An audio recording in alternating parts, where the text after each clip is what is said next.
You have been paying 3 different prices for the same mushroom your whole life. One of these 8 grows out of a dead caterpillar's head. One killed a Roman emperor. One costs more per gram than gold, and it's going extinct right now. And one has been killing people in suburban parks for the last 5 years.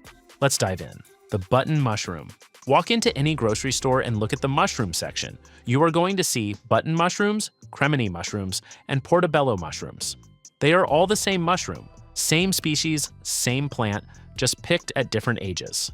The button gets pulled young while it's still small and white. The cremini is that exact same mushroom a few days later when the cap turns brown. The portobello is the cremini that nobody picked in time, and it just kept growing until the cap spread out thick and wide. Together, those 3 take up roughly 90% of all mushroom sales in America. The whole industry is basically running on one species at 3 different ages, and they are charging you different prices for each stage. The portobello thing is where the story gets actually ridiculous. Back in the 80s, American consumers loved small, clean white button mushrooms and basically had no interest in the big, dark, overgrown ones. Farmers were stuck with the mature mushrooms, and nobody was paying full price for them. So somebody had a very simple idea. Give the overgrown cremini an Italian-sounding name. Call it something that sounds like a nice restaurant. Market it as a different product entirely. The word portobello started showing up in food writing in the mid-80s, and by the 90s, the same mushroom farmers could not give away was on every restaurant menu as a premium meat substitute. Nothing about the mushroom changed at all, just the name on the label, and every single time you paid extra for the portobello instead of the cremini right next to it, that's the story you were buying. The white button itself has a weird backstory. Before 1925, American button mushrooms were brown. A Pennsylvania farmer named L.F. Lambert found one mutant white strain in his crop, called it Snow White, and sold it. Within a few decades, that mutation took over the entire American market. The brown cremini, marketed as the earthy artisanal choice, is the original strain. The white button you grew up with is the mutant. That is just the 90%. The other 7 mushrooms get way more interesting. The shiitake mushroom. Shiitake has the oldest farming record of any mushroom on this list. The earliest written record of someone deliberately growing shiitake goes back to Song Dynasty China in 1209 AD. A farmer named Wusang Kang noticed shiitake grew faster on logs that had been broken or cut, figured out he could control where they grew, and started doing it on purpose. From China, the method spread to Japan, where it got refined over centuries. Japanese farmers would cut hardwood logs, score the bark with axes, press spores into the cuts, and leave the logs in shaded forest conditions for months while the fungus spread through the wood. A single log could take up to 2 years before it produced mushrooms. The same method is still used today by specialty growers who charge $20 a pound for it, because that slow process builds a depth of flavor that the fast, bag-grown supermarket versions simply do not have. Today, shiitake makes up about 25% of all mushroom production worldwide, making it the 2nd most commercially grown mushroom on Earth. The Lentinan compound in shiitake is approved in Japan as an adjunct treatment for certain cancers. One observation from Song Dynasty China is now a billion-dollar global industry. The shiitake got here through 900 years of farming. The oyster mushroom got here because of a war. The oyster mushroom. Oyster mushrooms were first grown commercially in Germany during World War I, and the reason is grim. The British naval blockade had cut Germany off from food imports. Civilians were eating turnips. Soldiers at the front were on near-starvation rations. German scientists needed edible protein, fast from whatever materials were available. Oyster mushrooms were the answer. They grow on sawdust, straw, cardboard, and coffee grounds. They can go from nothing to harvest in 3 weeks. That wartime desperation shaped what the oyster mushroom became. It is one of the most aggressive and adaptable mushrooms in the world because of how it evolved. It does not need good conditions. It does not need careful cultivation. You basically give it any organic material, keep it damp, and it grows. That same quality that made it a wartime survival food is why it is now one of the easiest mushrooms to grow at home and one of the most widely farmed mushrooms on Earth, now grown commercially in over 60 countries. The oyster mushroom also contains levastatin, the same class of cholesterol-reducing compound used in pharmaceutical statin medications. None of that was on anyone's mind in 1915. That's the oyster mushroom, a wartime survival food that accidentally became a superfood. The next one has a story about what happens when food looks completely safe, and it absolutely is not. The enoki mushroom. Enoki mushrooms are those long, thin, pale bundles you see in Asian grocery stores, popular in hot pots, soups, and cold dishes. They look delicate and harmless. Between 2020 and 2022, enoki mushrooms caused multiple deaths and dozens of hospitalizations across the United States through listeria outbreaks. The FDA issued more than 20 recalls in that period. The reason comes down to how they are grown. Enoki are cultivated at temperatures close to freezing to get that long, thin shape. That same cold environment is exactly where listeria bacteria thrives. A 2020 outbreak linked to enoki from South Korea sickened 36 people, killed 4 of them, and hospitalized 31. 6 of the cases were in pregnant women, 2 of whom, unfortunately, lost their pregnancies.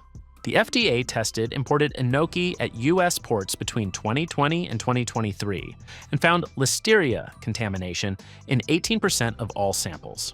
South Korean samples came back 25% positive. The FDA issued a countrywide import alert on South Korean enoki in July 2022 and a second alert covering Chinese enoki in March 2023. Cooking kills listeria completely. Enoki in a hot soup or stir-fry is totally fine. The specific problem is eating it raw or barely warmed, the way it shows up in certain cold salads and Korean cold dishes. The FDA and CDC both recommend pregnant women, adults over 65, and anyone immunocompromised skip raw enoki entirely. Now there is a mushroom where even knowing all the dangers does not fully help you, because you simply cannot buy it unless you know exactly where to look in a forest. The morel mushroom. Every single morel mushroom on a restaurant menu was pulled from a forest floor by a human being who knows exactly which patches to check and is absolutely not telling you where they are. Morels resist commercial farming. They form underground bonds with specific tree species, elm, ash, and oak, and those bonds develop naturally in wild soil over years in a way that controlled environments have not been able to fully replicate at commercial scale. The failure rate for trying to farm morels commercially is almost total.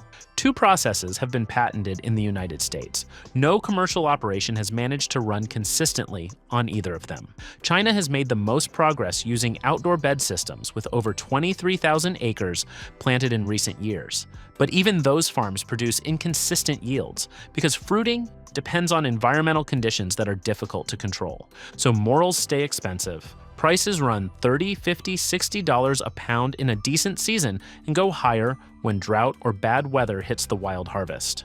Morel season lasts about 6 weeks in spring. The serious foragers who know the good spots guard them with a level of secrecy that is genuinely scary. Good locations get passed down through families for generations without ever being written down. $60 a pound sounds expensive. The next mushroom makes that look like a convenience store bargain. The matsutake mushroom. Matsutake has been eaten in Japan since at least the 7th century. It appears in a poetry collection called the Manyoshu, one of the oldest documented food records anywhere on Earth. Japanese aristocracy gave matsutake as seasonal gifts. The imperial family received them as autumn offerings. They were the flavor of a specific moment of the year. Matsutake is now listed as an endangered species. Japan's domestic harvest has collapsed to below 1,000 tons per year because an invasive worm from North America, a pinewood nematode, has been destroying the red pine forests where matsutake grow. Nobody has figured out how to farm matsutake because the underground bond it forms with pine tree roots takes years of wild soil to develop. Farming it is not currently possible. Domestic Japanese matsutake at the start of the autumn season sells for $1,000 per kilogram. At the first auction of the season in Kyoto's Tamba region, 1 kilogram sold for over 100,000 US dollars. 3 mushrooms weighing 70 grams total went for more than 7,000 US dollars. A mushroom that people gathered casually from forest floors a few decades ago is now one of the most expensive food ingredients per gram on Earth, and the supply keeps shrinking every year. The Matsutake story is a luxury disappearing in real time because of a worm. The next one is a mushroom that kills you while making you think you are getting better. The death cap mushroom. The death cap causes 90% of all fatal mushroom poisonings worldwide, not in a bad year, not in one country, 90% globally, every year. Half a mushroom is enough to kill a healthy adult. The cap is olive green to yellowish brown. The gills are white. Young ones are basically odorless. Nothing about it tells you what it is. Ancient historians Tacitus and Suetonius both wrote that Emperor Claudius was poisoned in 54 AD when someone swapped death caps into a dish of Caesar's mushrooms he loved.